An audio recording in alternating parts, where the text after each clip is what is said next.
Since the beginning, humans have resorted to violence as a way to settle disagreements. Yet through the ages, people from around the world have tried to limit the brutality of war.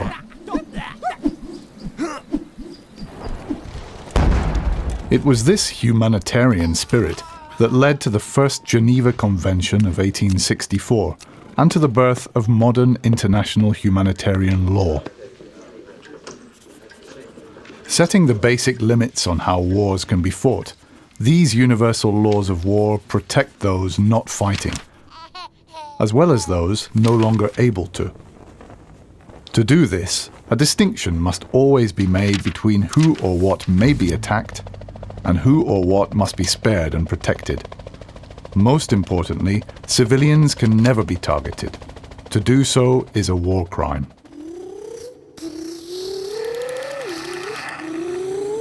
When they drove into our village, they shouted that they were going to kill everyone. I was so scared. I ran to hide in the bush.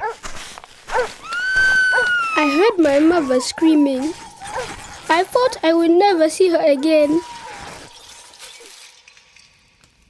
Every possible care must be taken to avoid harming civilians or destroying things essential for their survival.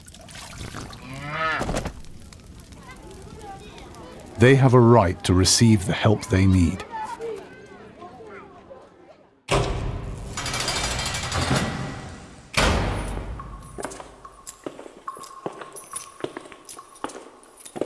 The conditions prisoners lived in never used to bother me.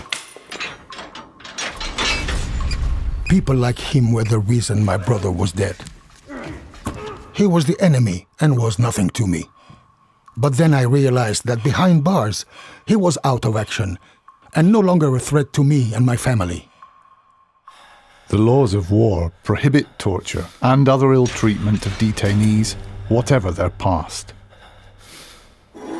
They must be given food and water and allowed to communicate with loved ones. This preserves their dignity and keeps them alive.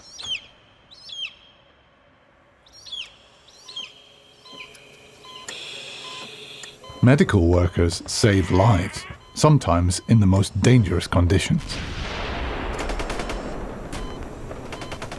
Fighters from both sides were wounded in a deadly battle. We were taking them to the nearest hospital. At a checkpoint, a soldier threatened us to treat his men only. We were running out of time, and I was afraid that now all of them were going to die. Medical workers must always be allowed to do their job, and the Red Cross or Red Crescent must not be attacked. The sick or wounded have a right to be cared for, regardless of whose side they are on.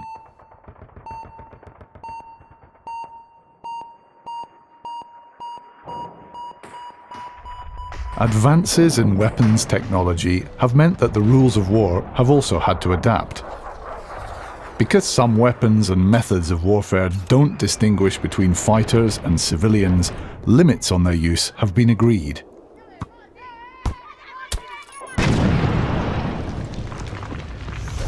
In the future, wars may be fought with fully autonomous robots. But will such robots ever have the ability to distinguish between a military target and someone who must never be attacked?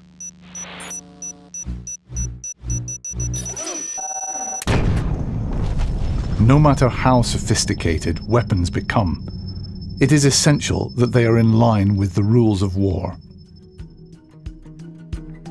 International humanitarian law is all about making choices that preserve a minimum of human dignity in times of war and make sure that living together again is possible once the last bullet has been shot.